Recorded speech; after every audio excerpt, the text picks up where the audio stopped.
Good evening, and welcome to our continuing edition of Explorations in Savitri with our beloved Alok.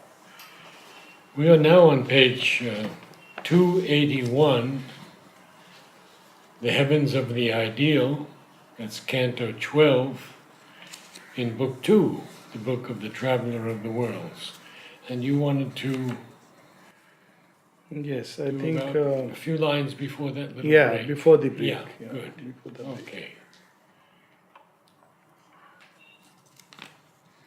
Because it connects with what follows. Mm. So these are words which have not yet felt our fall, meaning thereby that these higher states, eventually beings and energies, they came down and eventually entered the inconscient.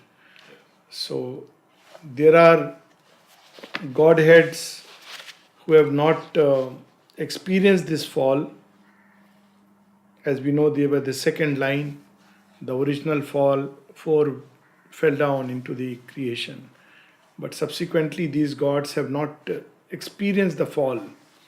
And it is, in one level, a privilege, at another level, a loss. Because by this loss, you gain something. So, for the gods to evolve, they have to take a human body, and which is very constricting for them. Happy the worlds that have not felt our fall, where will is one with truth and good with power. So, in our consciousness, it is, as we know, divided. Often people are good, but they don't have the will and they don't have the power to effectuate the goodness. So, they are good people, but they want somehow that the world should become good. But they don't have the power and the will to effectuate it. But in these worlds, knowledge is one with will. Of course, in the supramental world, it's one. What the vision sees, that the will creates. But in these worlds also, fairly high, nearing the overmind regions, yet not the division has taken place, which is the cause of the fall. And Mother says that the first sign of the Superman will be power. Yes, first sign of the Superman, because he has to safeguard. Impoverished not by earth mind's indigence, they keep God's natural breath of mightiness, his bare, spontaneous, swift intensities. They are such marvelous lines actually.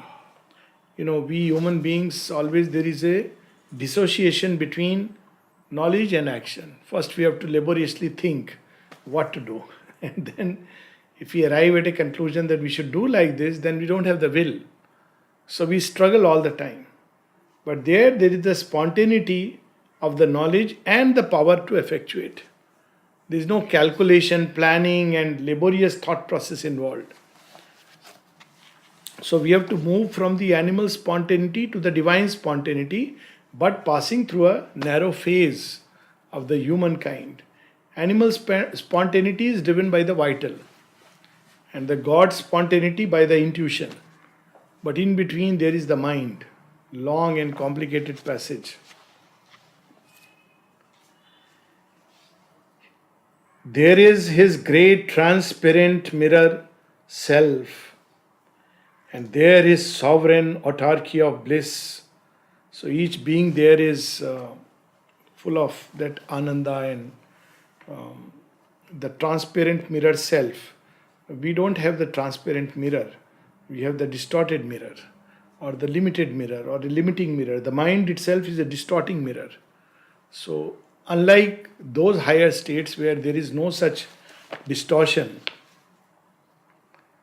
the soul sees what it is creating. There is no disparity between them, in which immortal natures have their part, heirs and co-sharers of divinity. Now, this is interesting because what follows next is something very amazing. He, through the ideals, kingdoms moved at will. So now the first few lines are important because it gives a suggestion that those beings have not experienced this fall. But strangely, Ashupati, who is rising from the mud, has arrived in those kingdoms. We have these stories in the Puranas where through tapasya, people have arisen to the great heavens.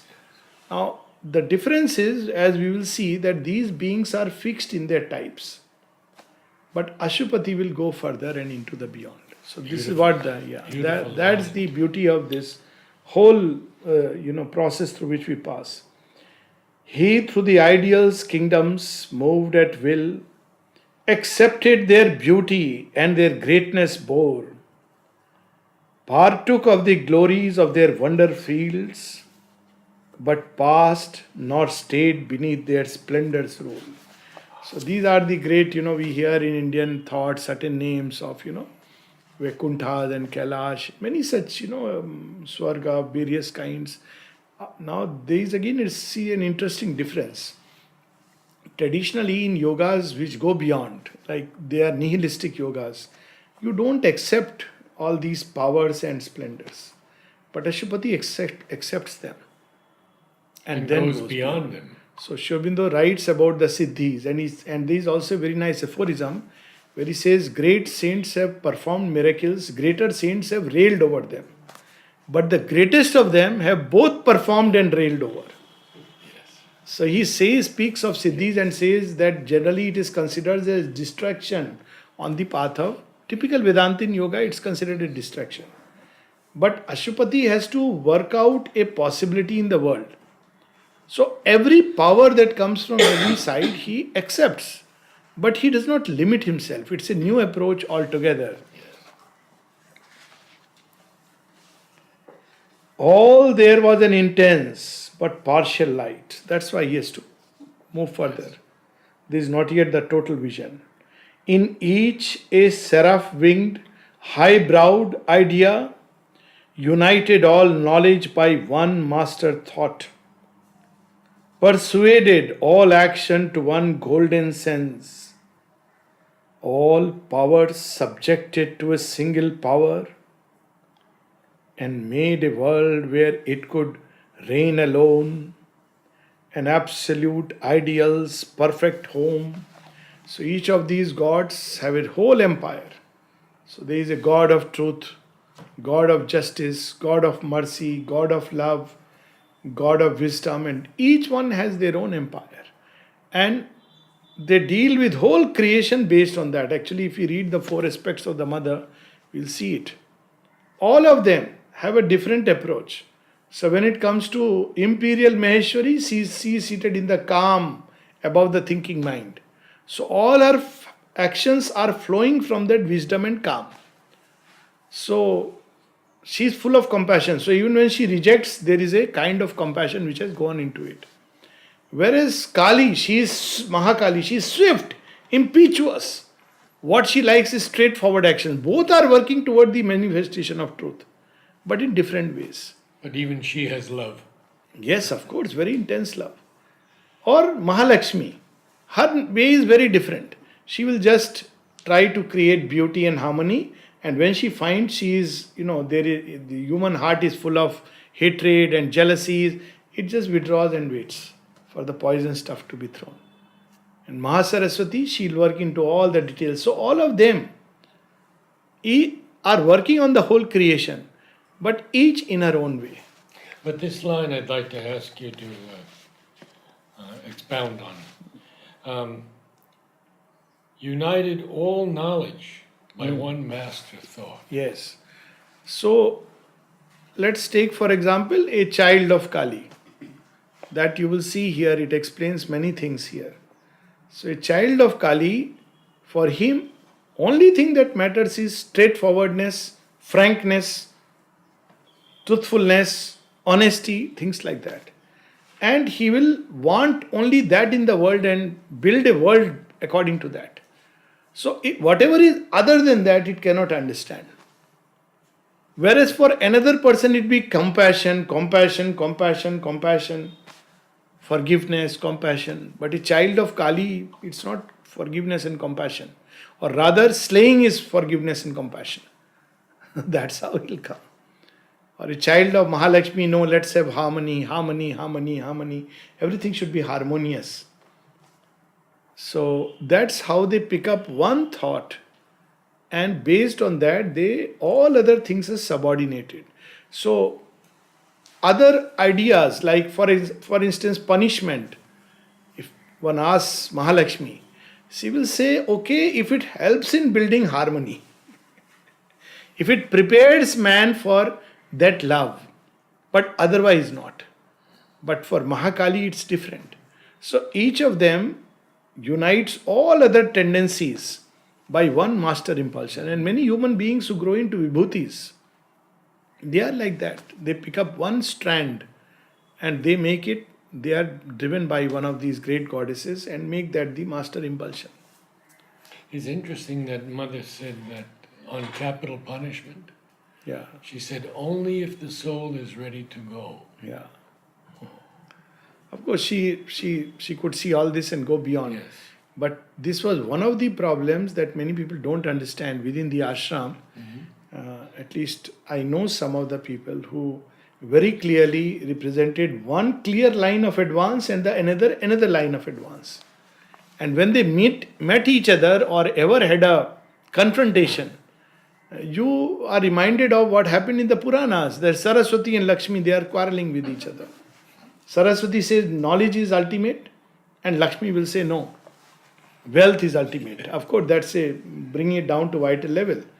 And then they would have, all kinds of things. So this is how they unite with one master thought. Even in Ilion, it is very beautifully described that there are gods who are favoring certain types of movements, tendencies, and they have their own favorites.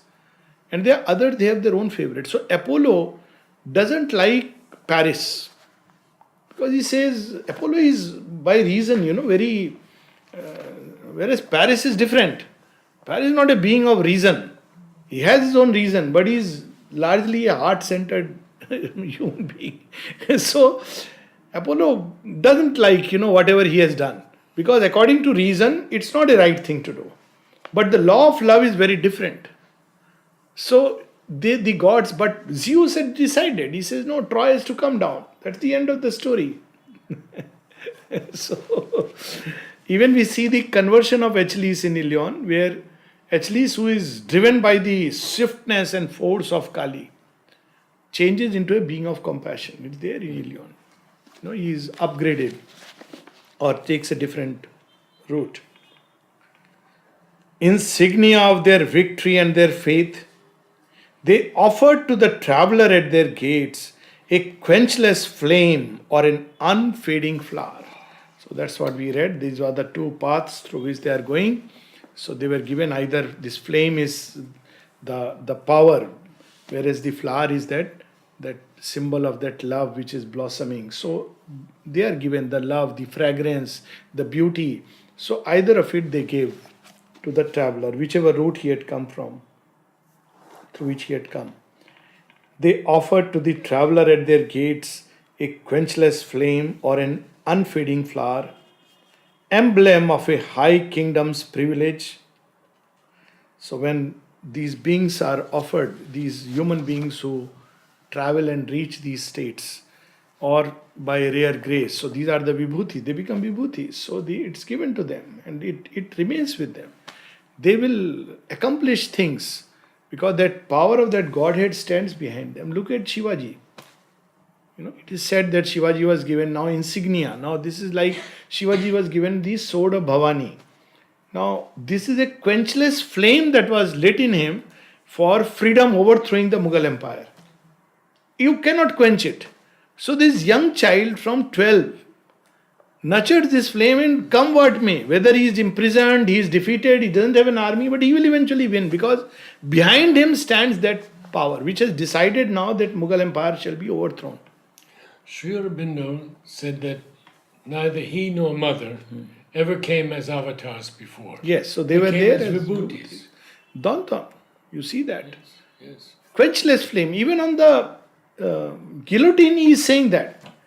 And one of his friends, he in a way not dissed him, but because he thought very differently. He thought more politically correctness and etc. But Danton was not like that. Red terror. He is like Kali, and he says, whatever you may have done, this idea is not going to die. And he goes to the gallows. So they represent, like Napoleon, represent one line of advance. Now these are vibhutis who have been chosen by, but here there is a traveler who has reached that point, and he can become a very conscious vibhuti, who is very conscious of the mission and the purpose, and it will constantly, that level, Godhead will keep feeding the flame and keep filling that fragrance inside.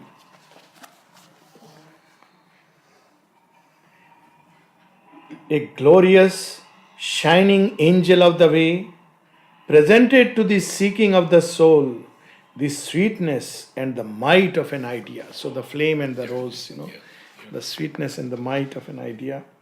Each deemed truth's intimate fount and summit force, the heart of the meaning of the universe, perfection's key, passport to paradise. For each of them, that summit idea was the ultimate. He would live according to that.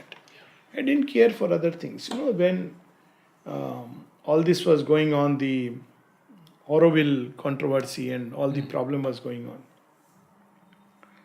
So Nalnida had put up or in the name of Nalnida, somebody put up a notice in the ashram. When Pranabda came to know of it, he walked to Nalnida and told him, what is this that you have allowed to put up? Now, because Nalnida is different. He is in knowledge, risen to those heights through knowledge. Pranabda has risen to those heights through a different energy altogether. So for him, all this is diplomacy. It should not be there. For him, it is either yes or no.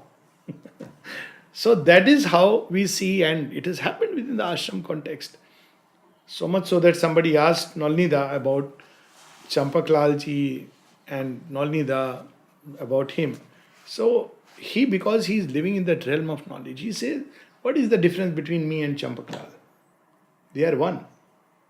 Or that because he took that approach. And each of them, and the classical example again, since we are at it, was Nalnida and Amrita. That's why it is so difficult to formulate this yoga into this way or that way. As we know, their rooms are next to each other. The one where right now Manojda sits, that's Nalnida's room. And next to it, there is a room that is where Amrita used to stay. And they were very good friends, at least for a long time, even later on. But later on, they would hardly be seen together. But they would come out together and walk to the dining room, and so different natures. With Nalnida always straight, concentrated, won't probably notice if somebody smiled or said anything.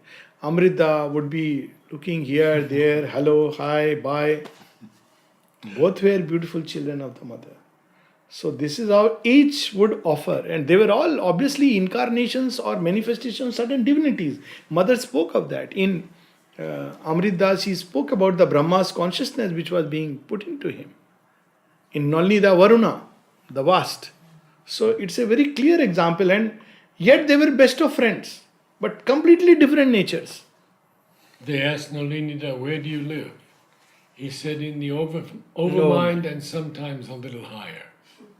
And equally it would be true of Amrita, but very differently. Somebody would knock his door, Nalnida would open and yes. So you don't know what to say. You can't just, you can't just casually go and, And if you don't know what to say, then door will be closed. Unless, of course, he knows you and, With Amrita, the door is always open. So much so that when he left the body, all the workers in the ashram, they cried. He would be welcoming everyone, anyone.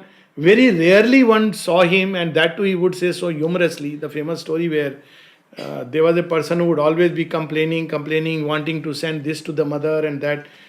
Amrita used to take. So one day when he came, Amrita took the files and was going away. So he asked, when will you be back? He said, when you would have gone. That is the maximum curtness that you could. I will come back when you have gone.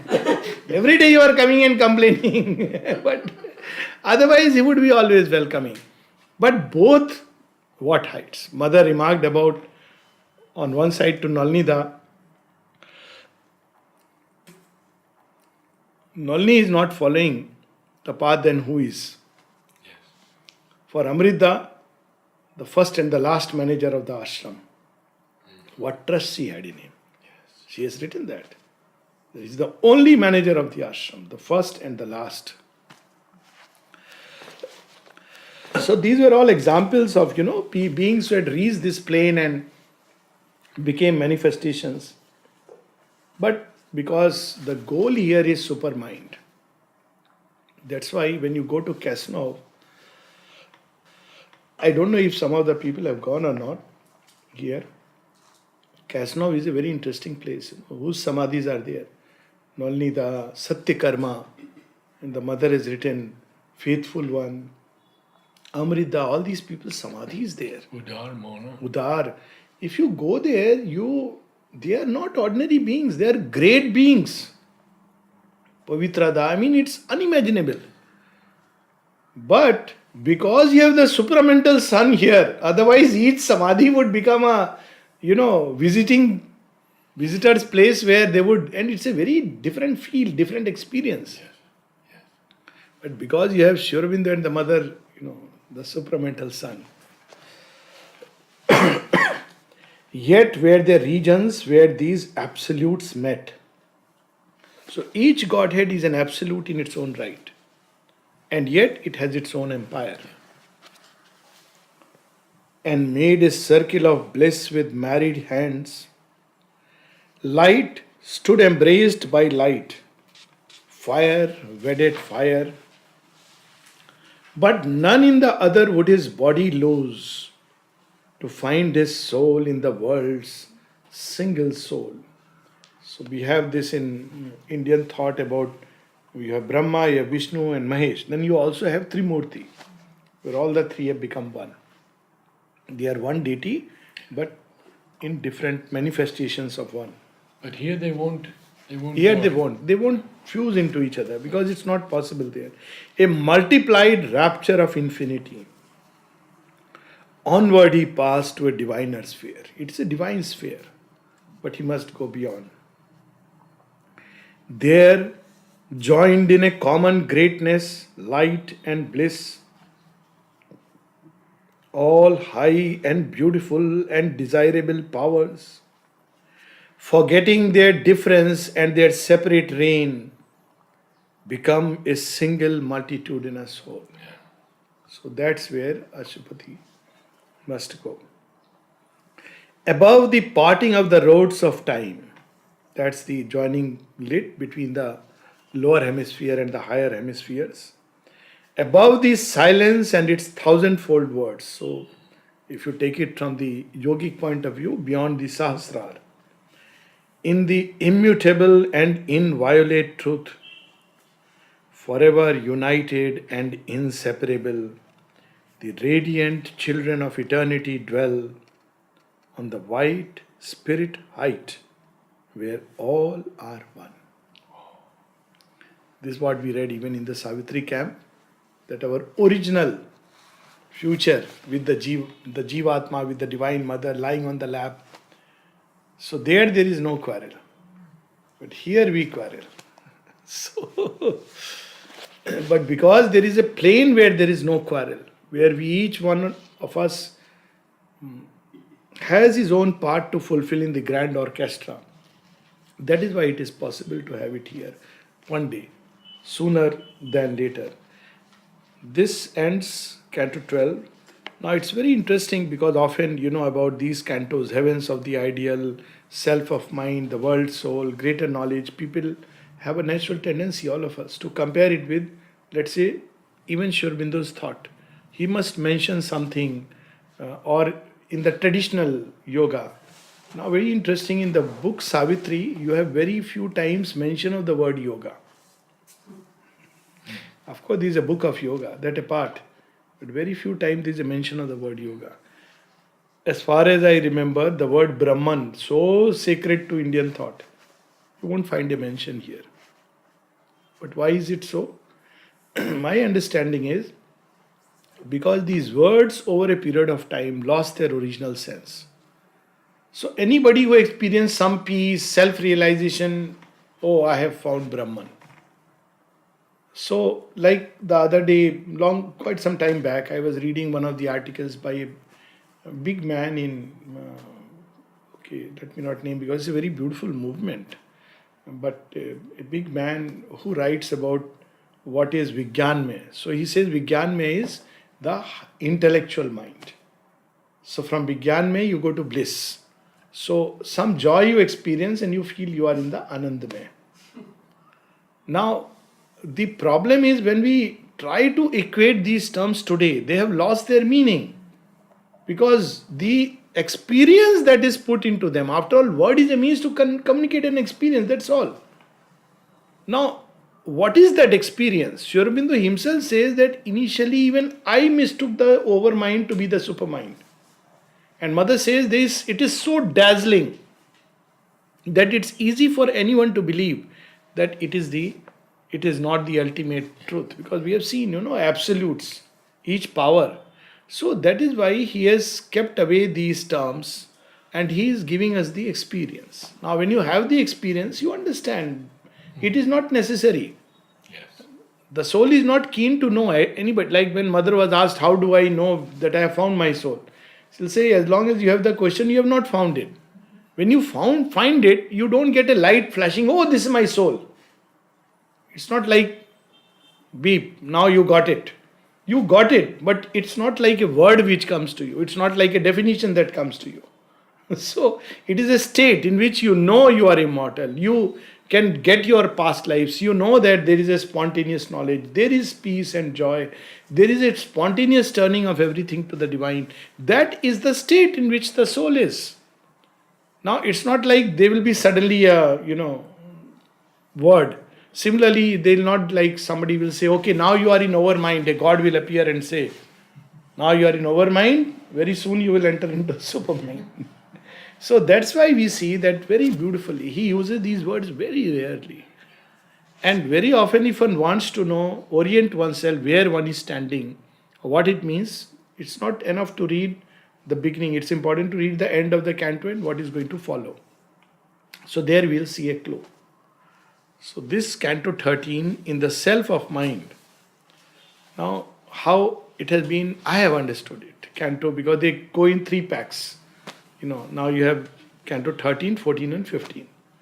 So 13 is one route one takes and one discovers the vast impersonality which can be taken for the self or a Brahman experience, but it is still a reflection of that state in the mental realm. One is not out of the mind. One is still in the mind, but experiences that state of utter stillness. That's why there are 2 different experiences being described. Whereas in the world soul, it is the cosmic consciousness all embracing. It is the universal divine, very clearly as you read through the experience, which is again the overmind consciousness. But the 2 are dissociated there. On one side, the formless, on the other side, there is the form. So at that plane, in classical Indian literature, it is Nirgun and Sagun Brahman. It is also called as Brahman. But all the great yogis knew that one has to go beyond. There is still a very thin veil of division depending on the angle of approach. So I take it like this, that Sri Aurobindo approached it through this angle, which is there in his own. So he goes into the self of mind and discovers the other side of the reality. And then he climbs beyond. To climb beyond, the greater knowledge is where he stands on the head of the overmind, at the gates where he is going to enter into all that is transcendent, which means supermind and everything else. So this is how I understand these 3 cantos which go together. It's not like now next level is in the self of mind. No. You have reached the apex of the mind. Now what next? The mind will get into a state of vast impersonality, which is what, let's say, a Buddha experiences. And that is called as self-realization. You have not gone into the supramental, but you have entered into a state of total stillness and absolute powerful stillness, because all the powers which are in the, let's say, heavens of the ideal, the great God, they are absorbed within oneself. Yet it is the domain of the mind, but mind where you have the reflection of the highest. So that's why in this self of mind, at last there came a bare indifferent sky. So again we see it's a state of consciousness which is being described, where silence listened to the cosmic voice, but answered nothing to a million calls. The soul's endless question met with no response. It's that yogis experience this state. It's very easy to take it as a Brahman state. Sri Aurobindo who qualified it. In evening talks, for example, he says, yes, he had realization, but in the mind. No, until then, at least I didn't know that there is something like that there can be a mental reflection of the experience. But if we look at nature, it is so evident. You have reflection of the sun on the great mountain peaks, which is very beautiful and powerful. You have reflection of the moon in still calm waters. So that's how it is described, that if the mind becomes completely quiet, it reflects that state. So this is a reflection in the mind of that. It's interesting that more than interesting, bare indifferent sky. Yes. So there is, but if you want to know the true state, it will come in the unknowable. But here it is a reflection in the mind. An abrupt conclusion ended eager hopes. So all these beings who went into this state and didn't touch the supermind, they said, yes, there are great gods, there are all kinds of energies, powers. That's the difference between Hinyan and Mahayana Buddhism. But ultimately, at the end of it, it's a blank nothingness, a signless emptiness. It's the end point where you can reach. A deep cessation in a mighty calm, a finish line on the last page of thought, and a margin and a blank of wordless peace. Huh? Yes.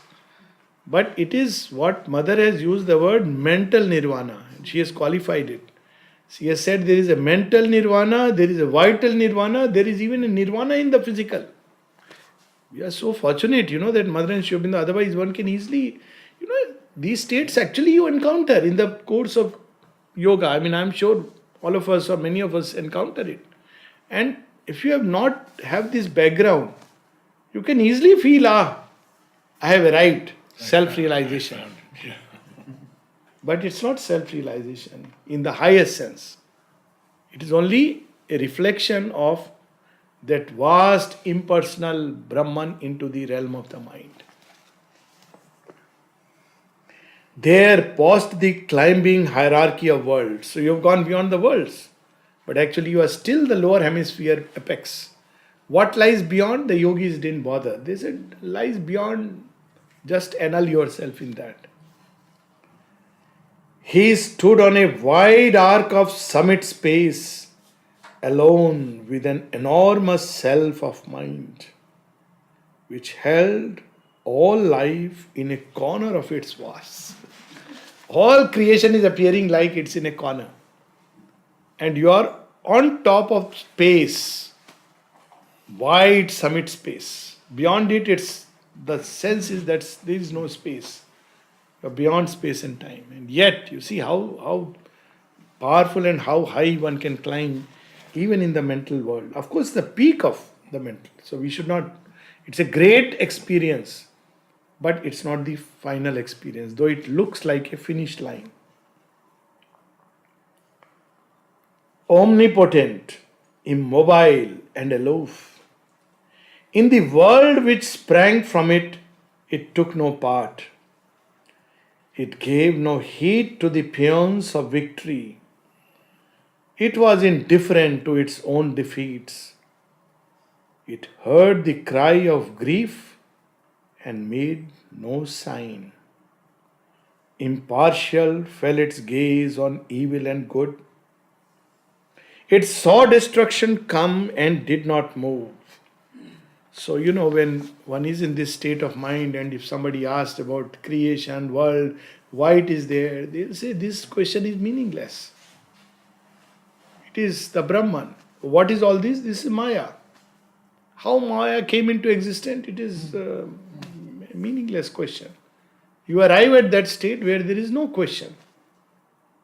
Actually, there is no question, no answer. It's a cessation. So all this, when you reach there, it appears like a meaningless play. That's why the Mayavadin is true in his own experience.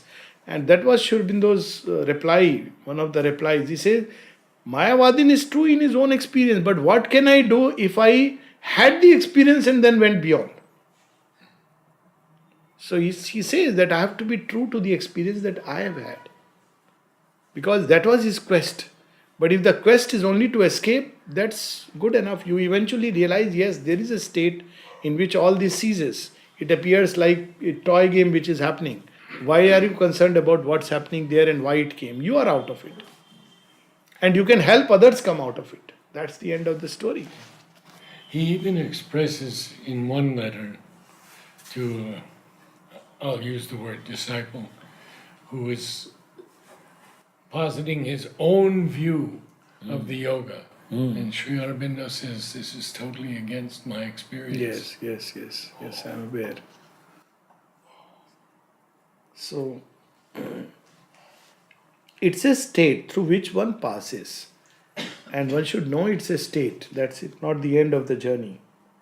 An equal cause of things, a lonely seer, and master of its multitude of forms. It acted not but bore all thoughts and deeds. The witness lord of nature's myriad acts, consenting to the movements of her force. His mind reflected this vast quietism. So the mind becomes quiet and it gives equal assent to good and bad. It's beyond good and evil. But it has not solved the mystery. It has just gone beyond good and evil. And in that state it reposes. It doesn't matter. There are yogins like that. And it doesn't concern them. They don't judge anything. They are sarva sakshi, witness self.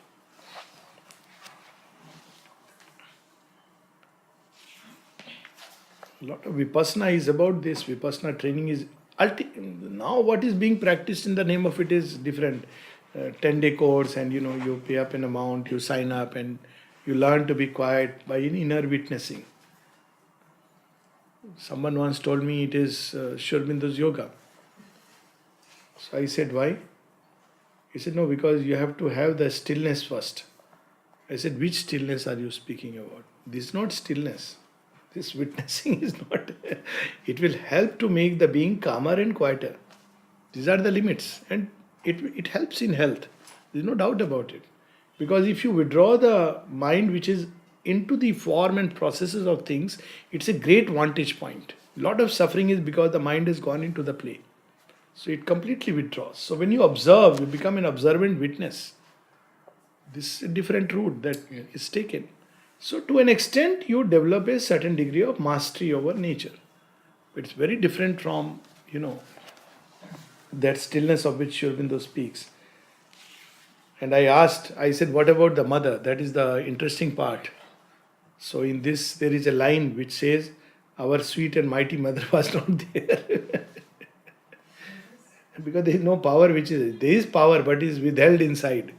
So, we'll come to that line. I think it's towards the end. This witness hush is the thinker's secret base. Hidden in silent depths, the word is formed. From hidden silences, the act is born. Into the voiceful mind, the laboring world, in secrecy wraps the seed, the eternal sows. Silence, the mystic birthplace of the soul. So it has all emerged from silence, gone into the play, and it will come back into the silence. But the actual birthplace of the soul is still beyond. It is portion of the Divine Mother. But here, that is how the whole experience is. We'll read these 4 lines, then we will stop. In God's supreme withdrawn and timeless hush, A seeing self and potent energy met. The silence knew itself and thought took form. Self made from the dual power, creation rose. So, if you ask these yogis how creation has come into being, another way that they use is another term that they use is the mind. It is the mind that emerged out of the silence, thought, and it created a whole universe. Everything. That is how they will say. Others will say Maya. That's how Sri Aurobindo spends a whole chapter in the Life Divine. The overmind Maya. So, this is where we'll stop.